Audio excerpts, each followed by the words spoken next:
Website design. Your website is a very important piece of your marketing plan, of your marketing process. As we're seeing a lot more and more uh, websites being taken out of the control of IT and IT department and put directly into the marketing department to control what gets changed, how often it gets changed, how quickly it gets changed, because it is so important to the marketing and sales process of a company. The website's no longer a static thing. It used to be you could put up your website as a shingle, and basically people would go and visit your website because you put your website link on everything. They'd go to your website, and basically what it would do is show some pictures, but then drive you right back to a phone to call them. Today, the information is dynamic, it's database driven, it's it's information that is being updated on a daily basis.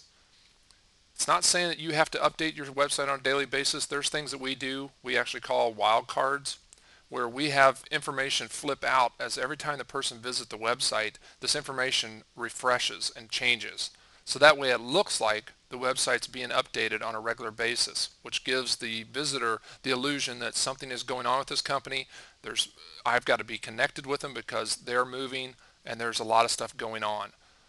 Versus a site, when someone goes to a site and it looks a certain way, say, and they come back a week later and look at the site again, if it looks the same exact way, it's going to be 2 to 3 weeks to 4 weeks before they come back. If they come back one more time and see it the same way again, they may not ever return because they will automatically assume that that site is done. That's the impression you do not want your customers to get. Analytics can provide great insight to what people are wanting on your website, where they're going, what ad copy on your website is working, what's not, and the usability of your site. How many people are coming to your website and then doing what's called bouncing off, meaning that they hit one web page, they hit your home page, and then they go off. That number needs to be 40% or lower. If it's higher than that, then there's something wrong with how your marketing communications are steering people to your website. Analytics can tell you people from what places they are from, what cities, what states, what traffic, what did they search for when they came into your website. And also, for B2B clients, we do this quite often. We provide them back stats from their website that shows them in the last week what companies have hit their website. This provides their sales team a warm list of leads to go by. Right now, sales teams are wanting everything they can get and every piece of information they can get because it's difficult, one, to get somebody to answer the phone, two, to get a meeting with that person. So if we can provide them warm leads because we know the companies that have hit their website in the last week, it provides them a lot of better intro and introduction and likelihood of getting a meeting. Usability is the name of the game. Again, when Google started, now it's so easy to flip back to Google and go to another site. Again, before the process of websites and how it's kind of gone through history is that you had to have a website up there. So you put information and graphics. Then when IT started getting some tools and being able to put documents online, everybody said, well, just put it up online. Put it up on the website. They'll find it. And they'll be able to get to it. People all around the world will be able to get to this information, these documents. Then when Google came out, when people started going to a website and all this information was on there and it wasn't well designed or laid out, people started getting frustrated. Your mind goes through a process. If it sees a whole page of text, it immediately knows that I have to read this whole page of text in order to understand this information. It tries to go to bigger images first, big headings second, and if there's a lot of text online, we just will not read it.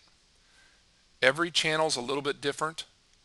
On Sunday morning, people will sit there for hours reading a newspaper, but when we get online, we want to click. We want to click and we want instantaneous response. We want to be able to see it and we want to be able to then dive deeper if we want. Otherwise, we want to browse through a lot of information with images, big headings. So there's a process that you go by for usability and making sure that a site is very usable and it makes sense to your user community. If it doesn't, that back button is all it is between you and your competition. How much does a website cost? We don't get this as often as we used to. We used to get it at least twice a week. Now we probably get it once every 2 weeks. There's no magical answer. The answer lies in what is the value of the website in the marketing process. If you're an online and you sell your products online, that website should be one of the most expensive, not expensive, but most valued assets that you have, because that is your way of selling your product. That is the last person that talks to your consumer before they purchase. If your website is merely a stop off and that your products and services are sold on a face-to-face basis or have to be, then that website shouldn't cost as much as an e-commerce site. It should provide information that's easy to understand, that is better than your competition, and that's it. Don't put so much information that it gets in the way and makes it to where it's not usable. Hidden pages for a sales force is just one of the ideas that we have for website designs for like B2B. The sales force, like I said, is hard to get a meeting.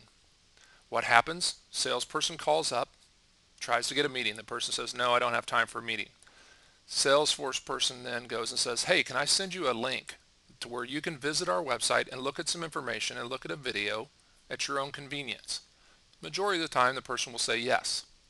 We send an email on our client's behalf that is tracked. We send it to the person that they just talked to. We now know when that person clicks on the link, or if they click on the link, to see this page. What they end up going to is a page that is hidden. It's not part of the normal navigation of the website. However, it has the normal navigation at the top. So it looks like a typical web page, but there's no way to get to it if you visited the front side of your website. This page provides them with video very similar to what you're viewing here, to where they can click on the pieces that are important, and basically you can present anything like I'm doing right now, just as if you were sitting in front of me, just as same as if a salesperson was sitting in front of that potential prospect. It's a new way of selling. It's a easy way of selling. It's on their time, and it's at their leisure when they want to do it. Hopefully this has given you some insight on our website design process and how we do. Please give us a call, email us. We'd love to hear from you.